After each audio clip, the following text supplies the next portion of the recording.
महान व्यक्ति रहे आए हैं। एक है श्री चैतन्य महाप्रभु यहाँ आ चुके हैं, और दूसरे हैं वो बिल्व मंगल ठाकुर यहाँ पे रहते थे। ये दोनों के बारे में हम कुछ चर्चा करने की कोशिश करें। हम छोटी सी प्रार्थना कृपया करें। ओम अज्ञानतिमिरन्धस्य ज्ञानाञ्जनशलाकया चक्षुरुन्मीलितं येन तस्मै श्रीगुरवे नमः। जय श्री कृष्ण चैतन्य प्रभु नित्यानंद श्री अद्वैत गदाधर श्रीवासदि गौरभक्तवृंद। हरे कृष्णा कृष्णा कृष्णा कृष्णा हरे हरे हरे राम राम राम हरे हरे।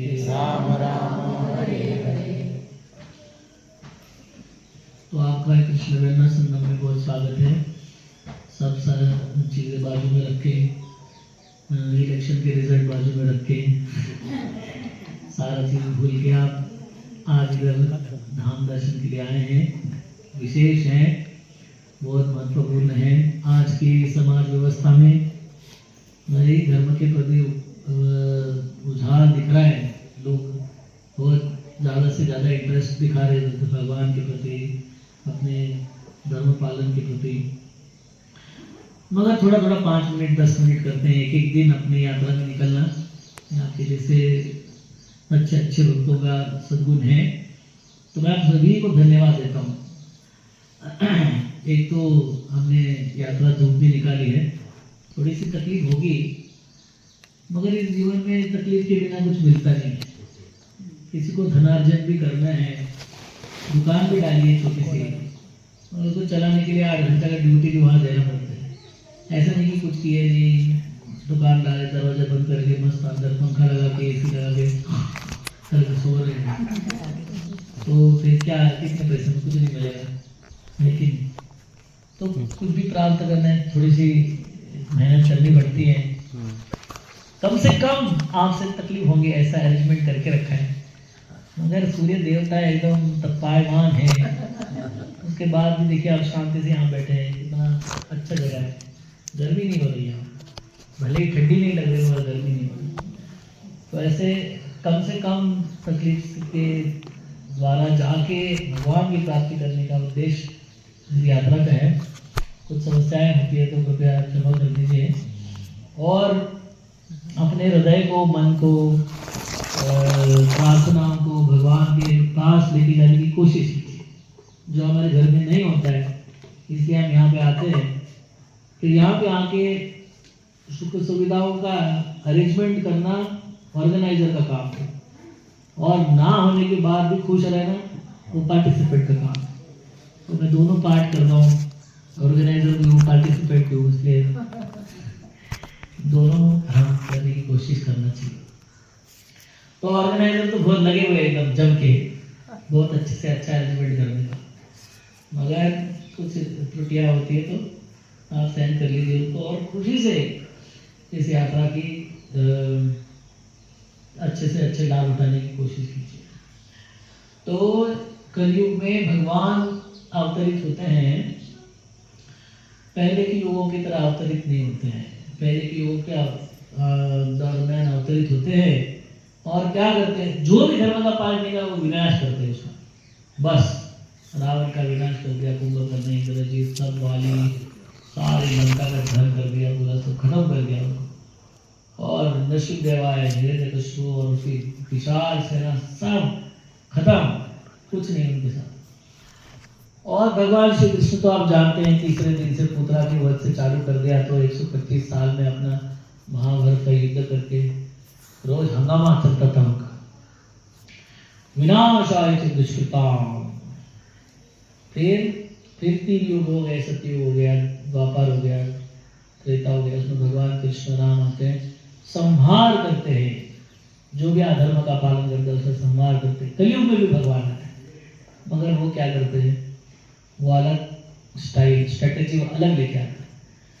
व्यक्ति को खत्म करना, जो अधर्म मतलब रास्ते पे चल रहा है उसको खत्म करना बड़ा आसान काम है ना, लेकिन जो हमसे टकराएगा मिट्टी में मिल जाएगा। ये भगवान का वाक्य है, आदमी बोलते रहता है मगर उसको कुछ होता नहीं।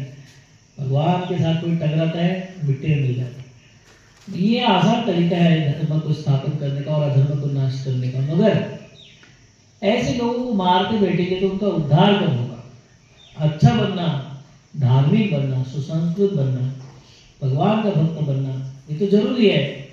मारने से क्या होता है? फिर जन्म मिलता है, फिर क्या करेगा? फिर वही बदमाशी करेगा, है कि? तो कलयुग में भगवान आते हैं और क्या करते हैं? वृत्ति को बदलते हैं, हृदय को बदलते हैं, उसकी जो चेतना है उसको बदलते हैं, ना कि उसको मारते हैं। यहाँ तक कि कलयुग में जो भगवान आते हैं, भगवान कृष्ण रूप में आते हैं, चैतन्य महाप्रभु के रूप में आते हैं। अभी आप एक बार हम यात्रा में आपको नवद्वीप निकलेंगे मायापुर, अभी आपको उनके बारे में बहुत कुछ बताएंगे। हजारों करोड़ों ग्रंथ लिखे हुए उनके ऊपर। तो वो आते हैं, भगवान श्री कृष्ण आते हैं श्री चैतन्य महाप्रभु के रूप में, और बलराम जी आते हैं उनके भाई नित्यानंद प्रभु के रूप में। और नित्यानंद प्रभु और चैतन्य महाप्रभु का एक कन्वर्सेशन है जहाँ पे एक बहुत अधर्मी व्यक्ति था। तो श्री चैतन्य महाप्रभु क्या करते हैं, अपने सुदर्शन चक्र को बुलाते हैं और बुलाते बोलते अभी इनको नष्ट कर दूंगा। तो नित्यानंद प्रभु उनको बोलते हैं, बलराम जी है तो कृष्ण को, चैतन्य महाप्रभु को बता रहे हैं कि आप ऐसा नष्ट करते बैठेंगे ना तो कलयुग में कोई बचेगा ही नहीं, आपको सबको ही हटाना पड़ेगा। छोटा मोटा रूप में हर एक व्यक्ति गड़बड़ी करते रहता है, उसके अंदर राक्षस के गुण है। ऐसे अगर आप मारते रहोगे सब लोगों को, फिर यहाँ पे पूरी सृष्टि पृथ्वी खाली हो जाएगी। कुछ तो प्रैक्टिकल करो, आप हृदय को बदलो, उनके जो हृदय आसुरी प्रवृत्ति से भरा है उस प्रवृत्ति को बदल दीजिए। उस प्रवृत्ति को कैसे बदलना चाहिए? उस प्रवृत्ति को कॉलेज स्कूल में जाके कुछ नहीं होता है, और ज्यादा आसुरी बनते हैं लोग, उधर जाके और ज्यादा गड़बड़ करते हैं। बुद्धिमान लोग ज्यादा गड़बड़ करते हैं और कम पढ़े लिखे कम गड़बड़ करते हैं, है कि नहीं? कम पढ़े लिखे क्या करते हैं? रेलवे स्टेशन पे पॉकेट मारते हैं। और ज्यादा बुद्धिमान लोग क्या करते हैं? तो स्कैम करते हैं, आपके पेटीएम से पैसा निकाल लेते हैं। फिर ज्यादा गड़बड़ कौन किया है? बुद्धिमान लोगों ने किया, है कि नहीं? बुद्धिमान लोग ज्यादा गड़बड़ करते हैं। इसलिए चैतन्य महाप्रभु को नित्यानंद प्रभु बोलते हैं कि आप उनकी प्रवृत्ति जो है उसको बदलिए, उसको वो बदलना ही कलयुग का धर्म है। तो आप सबको मारना पड़ेगा। तो उसको बदलने के लिए क्या सिस्टम है? कोई भी सिस्टम काम नहीं करते। कितना भी आप उनका रिहैबिलिटेशन सेंटर में जाओ, उनको रखो, अच्छी चीजें दिखाओ, कुछ नहीं होता है। अगर व्यक्ति को अच्छा बनना है, उसका एक ही पद्धति है, उसको भगवान का भक्त बनना पड़ेगा। यस्यास्ति भक्ति भगवती अकिंचन सर्वे गुणैः सत्र समासते सुरः। हमारे शास्त्र बोलते हैं अगर कोई भगवान का बहुत अच्छा भक्त है, उसके अंदर सारे सद्गुण अपने आप आ जाते हैं। उसके लिए उदाहरण देते हैं हमारे शास्त्र। कोई अगर पेड़ है, उसको बहुत सारे फल लगते हैं मीठे मीठे, है कि? तो फिर क्या पक्षी क्या करते हैं? अपने आप आ जाते हैं। उनको बुलाना पड़ता है, इन्विटेशन भेजना पड़ता है, उनको नहीं भेजना पड़ता है, अपने आप आते हैं। उसी तरह कोई व्यक्ति भगवान का अच्छा भक्त बनता है तो सारे सद्गुण अपने आप उसके जीवन में, उसके वृत्ति में अपने आप प्रकट हो जाते हैं। तो भगवान की भक्ति करना वो पात्र के समान है, और पात्र के अंदर जो दूध है वो सद्गुणों के समान है। तो सद्गुण दूध के समान है। और आपको किसी को दूध चाहिए तो क्या आपने हाथ में दे दें? अभी इधर उधर गिर जाएगा। दूध को पकड़ने के लिए कुछ चाहिए कि नहीं? पात्र।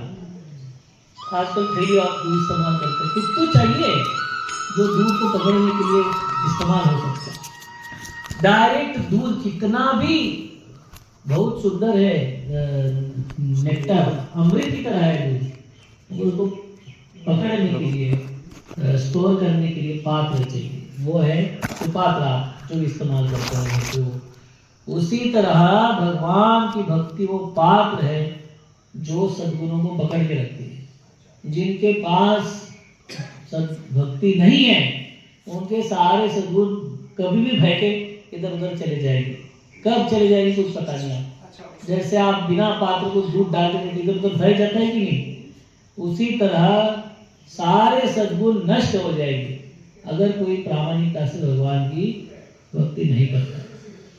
तो सारे भक्त लोगों ने भगवान की भक्ति करना चाहिए। इसलिए चैतन्य महाप्रभु और नित्यानंद प्रभु क्या करते हैं, पूरे भारत भर घूमते हैं।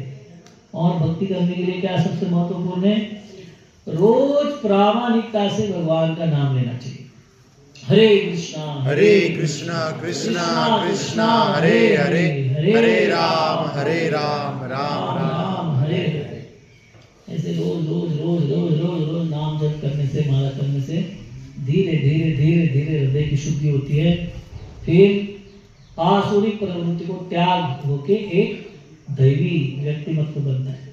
तो श्री चैतन्य महाप्रभु पूरा भारत भर घूमे, बंगाल से निकले चैतन्य महाप्रभु, फिर कहा है आंध्र प्रदेश, तेलंगाना, फिर नीचे गए तमिलनाडु में, वहाँ पे आपको रामेश्वर, फिर कांची, मदुराई सब करके फिर केरला में गए, वहाँ पे आपको त्रिवेंद्रम, तिरुवनंतपुरम, अनंत पद्मनाभ सब दर्शन कर करके फिर कर्नाटका में घूमे, उडुपी में आए, उडुपी गोवा करते फिर सतारा आए, सतारा से बॉम्बे गए, नाला सोपारा, ये सारा रूट जैसे भगवान श्री राम जी घूमे भारत भर, उसी तरह चैतन्य महाप्रभु घूमे थे।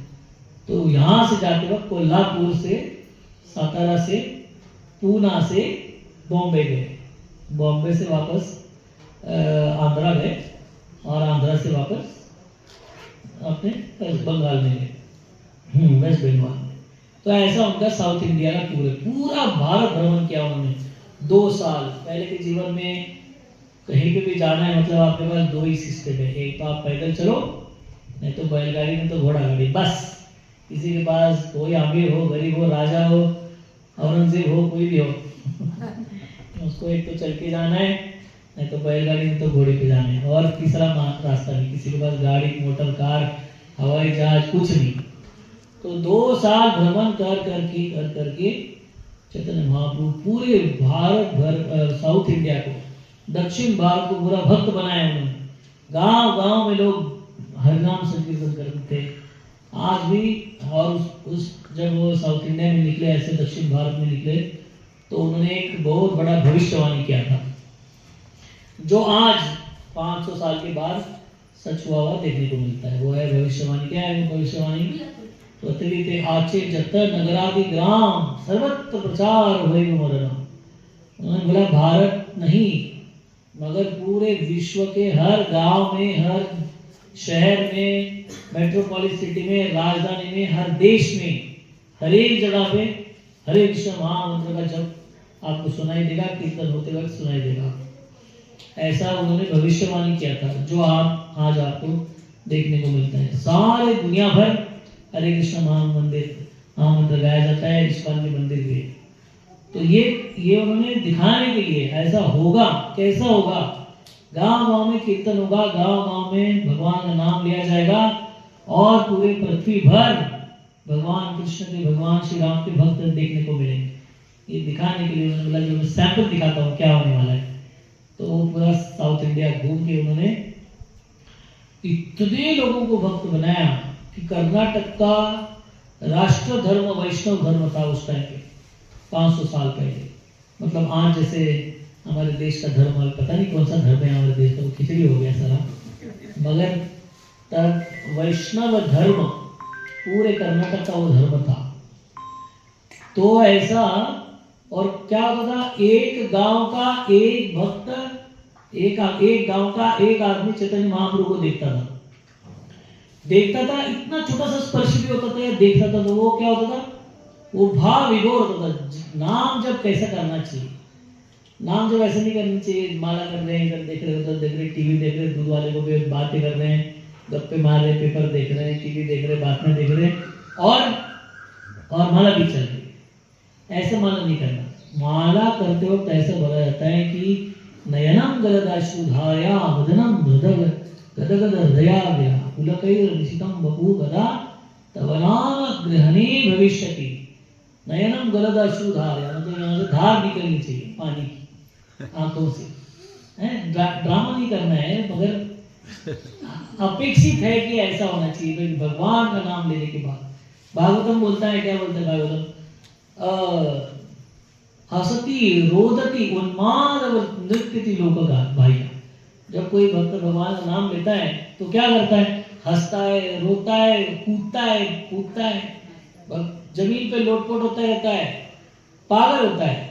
और लोग उसको बोलते हैं, सच में बोलते हैं, क्या पागल हो गए, मगर उसको कुछ फर्क नहीं पड़ता। ऐसा भगवान के नाम में ऐसा रुचि प्राप्त करना होता है। ऐसा चैतन्य महाप्रभु ने बताया। भगवान का नाम लेते तो ऐसा नहीं कि हृदय का परिवर्तन होना है ना, बहुत कोमल, बहुत संवेदनशील हृदय बनाना है।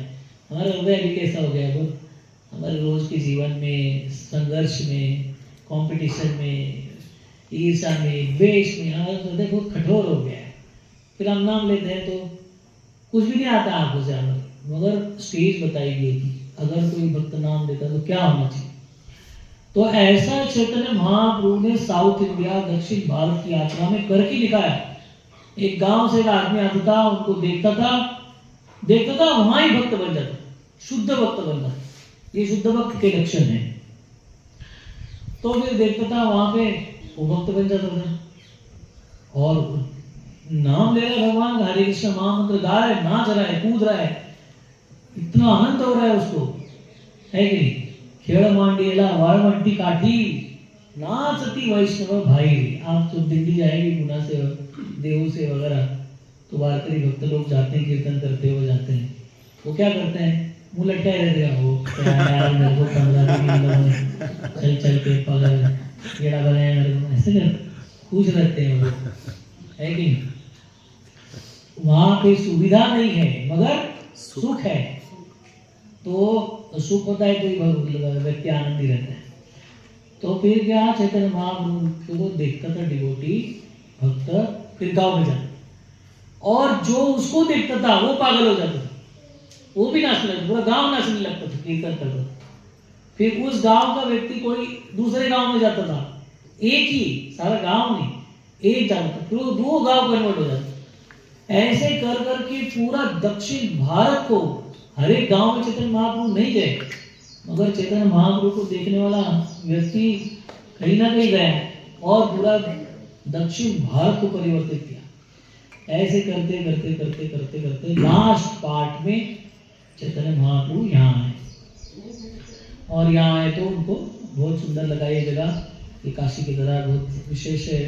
अभी हम धूप में आए हैं, आपको इसकी सुंदरता बहुत अच्छे से पता नहीं चल रहा, अभी भी बहुत अच्छा है, मगर आप बारिश में आएंगे, बारिश में आप नहीं आएंगे क्योंकि भीग जाएंगे आप, मगर आप आ रहे तो हम लेके आएंगे आपको।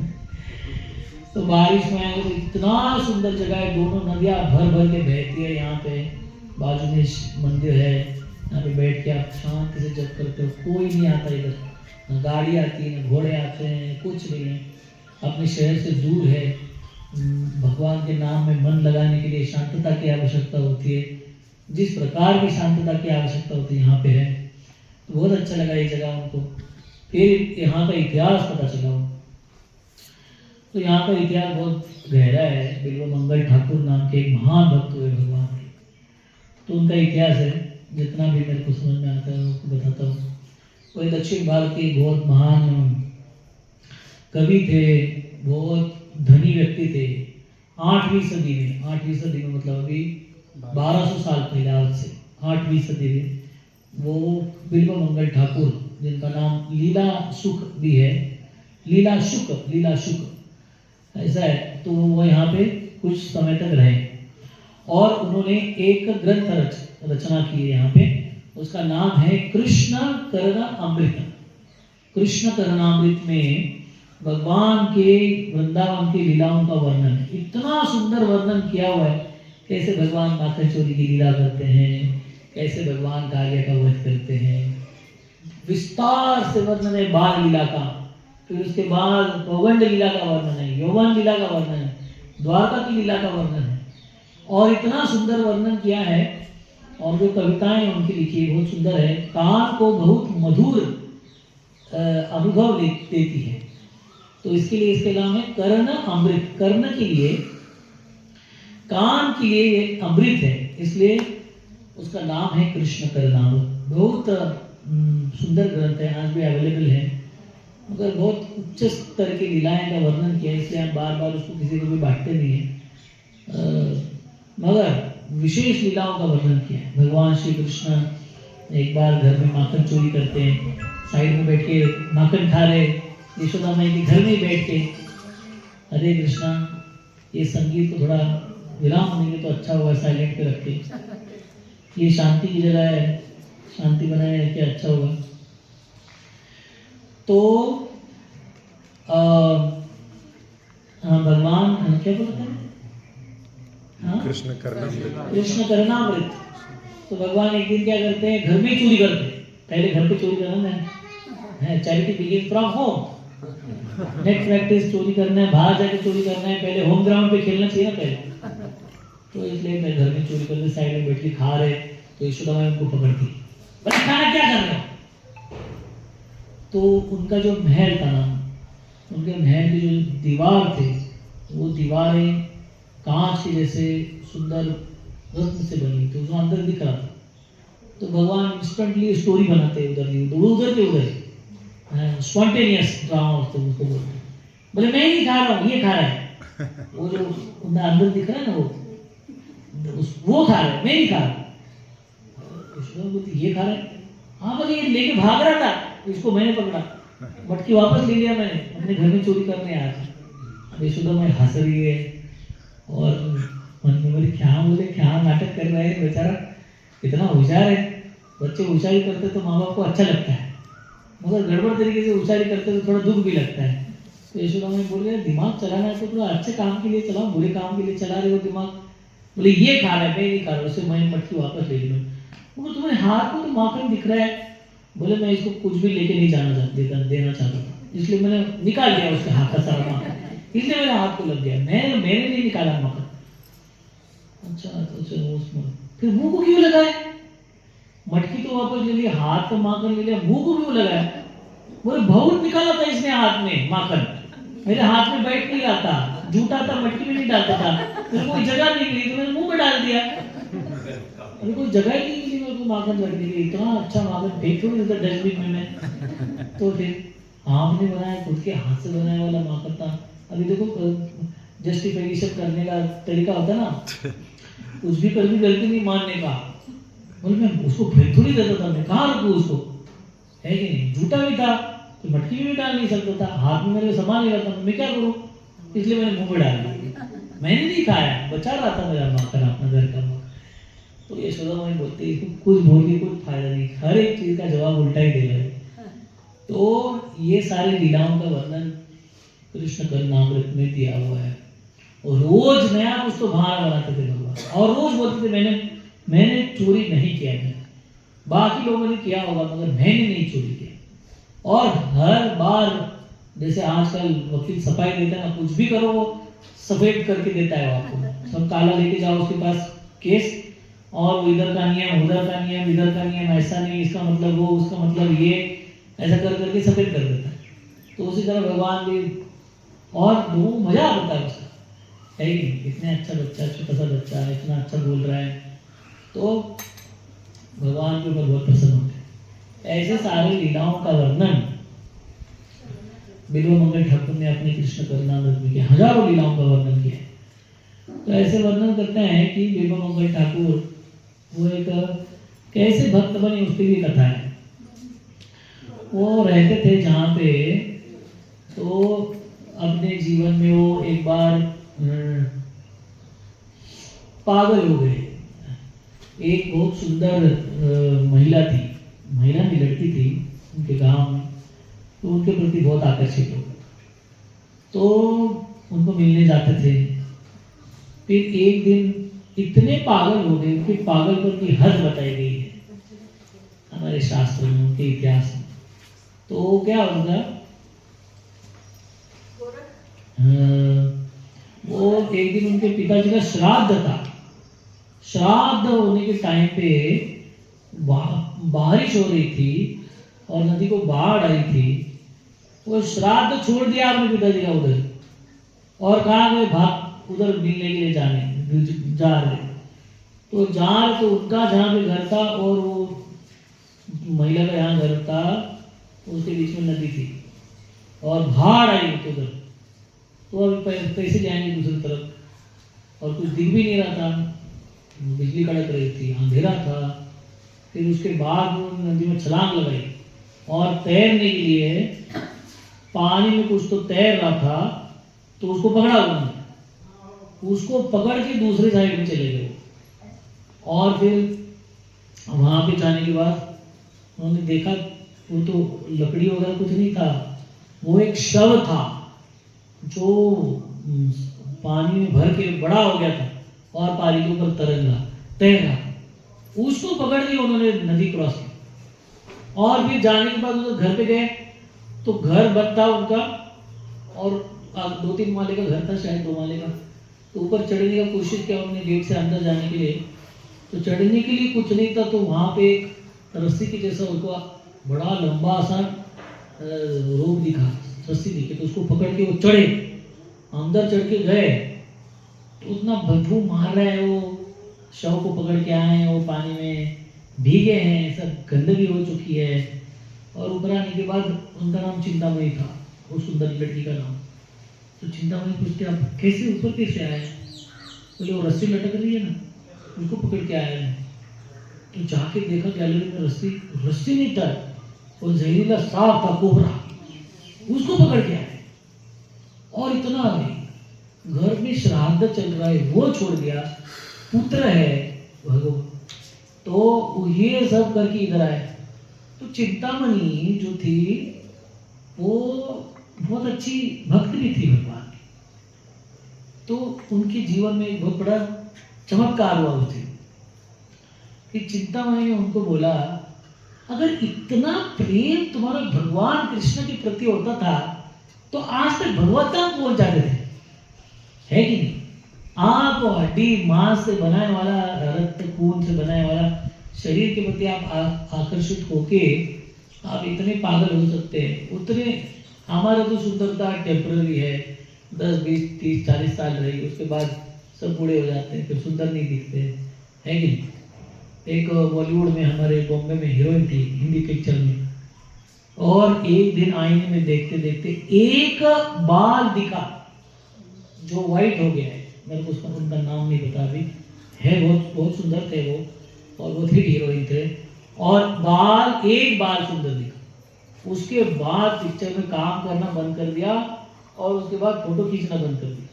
मैंने मेरी फोटो देखनी है ना तो वो वाली फोटो ही देखनी है जो सुंदर फोटो थी, वो बाल व्हाइट हुए वाली फोटो नहीं देखना है किसी, तो फोटो निकाले बंद कर दी। दूसरे कथा आती, एक बार व्हाइट बाल देखा खुदकुशी कर दिया उन्होंने, बोले मेरा करियर का क्या होगा?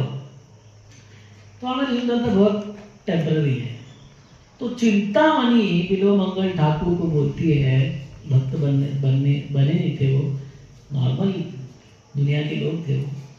तो वो चिंतामणि बोलती है, इतना प्रेम अगर भगवान के प्रति होता था, कृष्ण के प्रति, तो कितना अच्छा होता था, आज तक इतने महान भक्त बन जाते थे आप।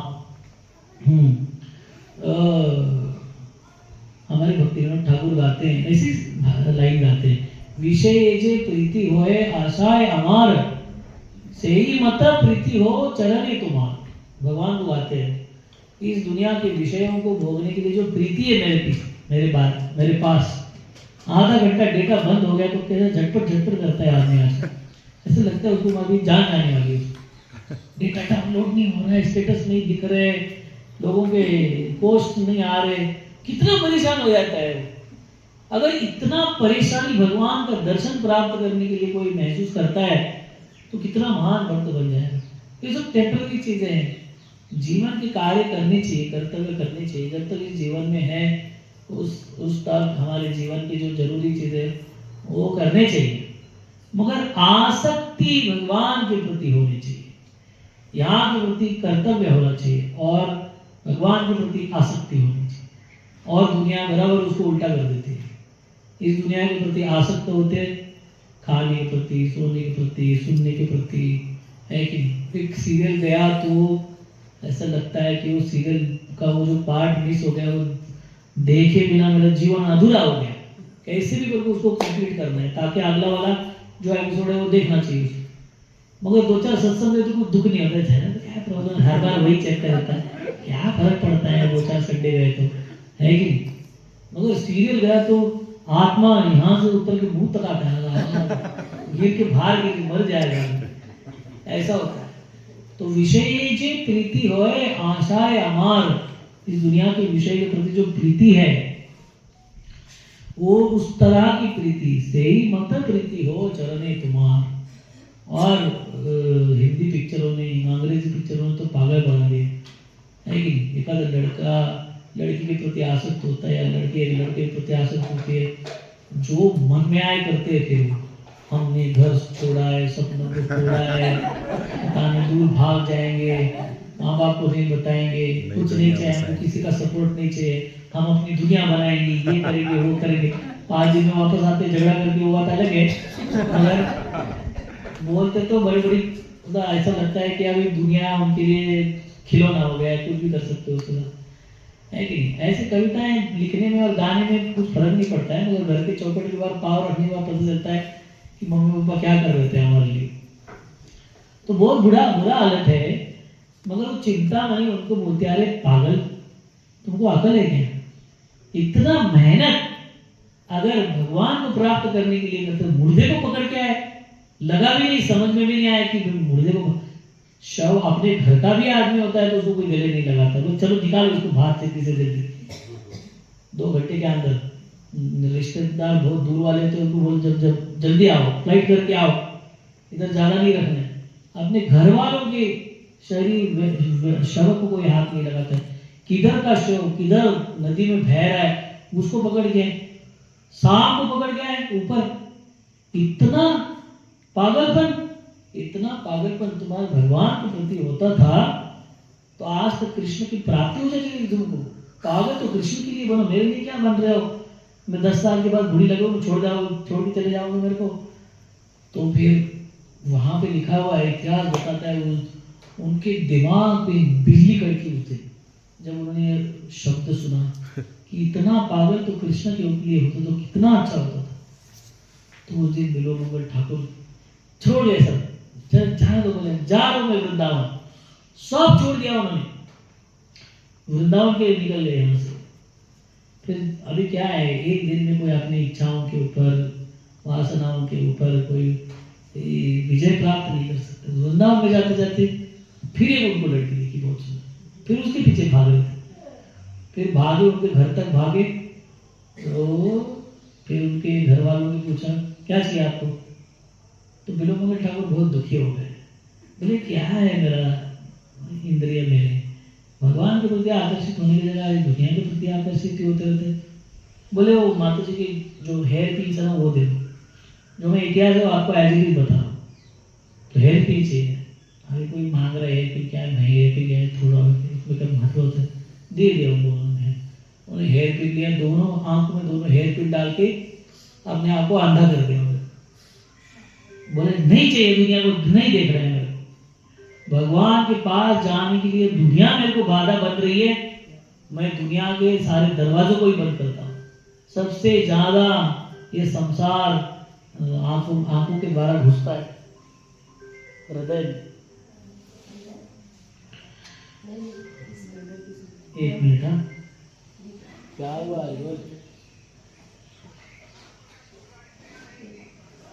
मंदिर की गाड़ी लेके आओ, मंदिर की गाड़ी बोला उन्होंने। हाँ उन्होंने बोला मंदिर की गाड़ी लेके आओ।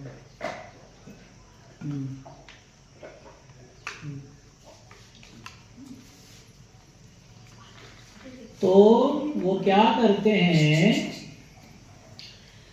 अभी ये ज्यादा है कम है वो अपने आप, मगर तुकाराम महाराज भी इस उसका जो एक्शन है बिलो मंगल ठाकुर जी का, दोनों आंखों को बाहर निकालते और जिंदगी भर के लिए अंधे बन जाते। बोले नहीं देखना है मेरे को ये संसार, बार बार मेरे को भगवान से दूर लेके जाता है। एक्चुअली जितनी भक्ति में प्रगति करते हैं उस तरह की भावनाएं अपने मन में आती है, तो ये तुकाराम महाराज भी कहते हैं, पापाची वासना नको दाऊ डोड़ा त्यावनी त्यावना आंधळा बराच अंधड़ा बरास। बोले अगर मेरे इंद्रियों बहुत अच्छे काम कर रहे हैं मगर इस इंद्रियों के द्वारा मैं भटकने वाला हूँ इस दुनिया में, उससे अच्छा है मेरे इंद्रियों का कहानी बंद करो। बॉलीवुड की कहानी सुनने में बहुत इंटरेस्ट है, कान बंद कर फेरा बना मेरे को नहीं चाहिए कुछ। इस तरह के भजन लिखे तुकाराम महाराज जी। अभी हम उस स्तर पे नहीं है, इसलिए हमको हम इसलिए हम कर्मयोगी है। हम हमारे हम बिलों की ठाकुर की तरह हमारे आंखें बाहर निकाल सकते हैं क्या? नहीं निकाल सकते। इसलिए क्या करना चाहिए? चुपचाप भगवान को देख कर रहना चाहिए, ऐसा करके देख लीजिए, भगवान देखते रहना चाहिए। हम वो बिल्वर मोगल ठाकुर की तरह नहीं करना चाहिए, मगर आदर्श समझने के लिए बहुत जरूरी है। तो बिल्वर मोगल ठाकुर आंखें निकाल देते तो नहीं चाहिए मेरे को। और वो उनका जो एक्शन है और तुकाराम महाराज की जो लाइन है बराबर मैच करती है। पापाची वासना नको दाऊ डोड़ा त्याऊना अंधड़ा बरासी। अंधा हो गया तो चलेगा मेरे को, मगर इस दुनिया के विषयों को मेरे को नहीं देखना है। तो जो भी देखना है भगवान को याद आना चाहिए, जो भी सुनना है भगवान याद आने चाहिए, जो भी बोलना है शास्त्र पर बोलना चाहिए, भगवान याद आना चाहिए। तो ठाकुर अपने आंखों को निकाल देते हैं, फिर जा रहे वृंदावन, वृंदावन में जाके उनको कृष्ण देते हैं, है कि दुनिया को हृदय से त्याग करने के बाद भगवान भी चाहिए। दुनिया भी चाहिए, भगवान भी चाहिए, नहीं चाहिए दोनों हम पकड़ नहीं सकते। हम भगवान को तो दुनिया चाहिए, छोड़ दे यार मेरे को उधर ही चला जाते, है कि नहीं? मगर दोनों साथ में चलना बड़ा मुश्किल। दुनिया छोड़ना मतलब ऐसा नहीं कि घर छोड़ना है और संन्यास लेना। दुनिया हृदय से छोड़ रहा है, मन से नहीं छोड़ रहा है, आपके कर्तव्य को पूरा करना है, वो जरूरी चीजें हैं। जैसे आप हमारे शास्त्रकार मॉडल उदाहरण देते हैं कि आपको गाड़ी दी है भगवान ने, सॉरी कंपनी ने गाड़ी दी है कंपनी में आने के लिए, और फिर कार दी है, वो कार खराब हो जाती है तो आप कंपनी से फोन आता है, आ रहे हो कि नहीं आ रहा, तो क्यों? गाड़ी खराब हो गई। तो कंपनी वाले क्या बोलेंगे, हाँ ठीक है घर में रहो, सोते रहो आराम से, जब गाड़ी रिपेयर हो जाएगी तब आ जाना, ऐसे बोलेंगे? हाँ क्या बोलेंगे? आना है, कैसे आना है, चल के आना है, तो कोई भी गाड़ी कर लो, हाथ खड़े रह के रास्ते में हाथ ऐसा ऐसा लिफ्ट मांगो, ओला करो, उबेर करो, कुछ भी करो, किसी दूसरे की लिफ्ट मांगो, और कुछ करो, EFT बस से आओ, कैसे तो आओ, कंपनी आओ, गाड़ी खराब हो गई तो क्या हो। तो गाड़ी के प्रति आसक्त नहीं होना चाहिए। किसके प्रति आसक्त होना चाहिए? ड्यूटी कंपनी के प्रति आसक्त होना चाहिए। लोग गाड़ी के प्रति आसक्त हो जाते, कंपनी को भूल जाते हैं। कंपनी क्या करती है, बोले जाओ घर पे रहो, हमारी गाड़ी हमको दे दो और तुम सोते रहो घर में, नहीं चाहिए तो। ऐसा होता है कि तो इसलिए संसार यहाँ से भगवान को जाने का रास्ता है, गाड़ी से नहीं आ सकते हैं। हाँ, किससे आ सकते हैं? कंपनी के काम से आ सकते। भगवान की प्राप्ति उसके प्रति वहां उस डायरेक्शन में संसार के साथ चलना चाहिए। संसार में दुनिया भगवान से दूर जाके लेके जाने वाली भी चीजें हैं, और इस संसार में भगवान के पास भी लेके जाने वाली चीजें हैं। हमें भगवान के पास लेके जाने वाले चीजों को पकड़ के भगवान के पास जाना चाहिए, और गाड़ी को दूसरी तरफ निकाल के संसार में नहीं भटकना नहीं चाहिए। ऐसे हमारे शास्त्र बोलते हैं। दुनिया की आसक्ति अभी कार के साथ ही है, कंपनी के काम में जितना कम काम करे उतना अच्छा है।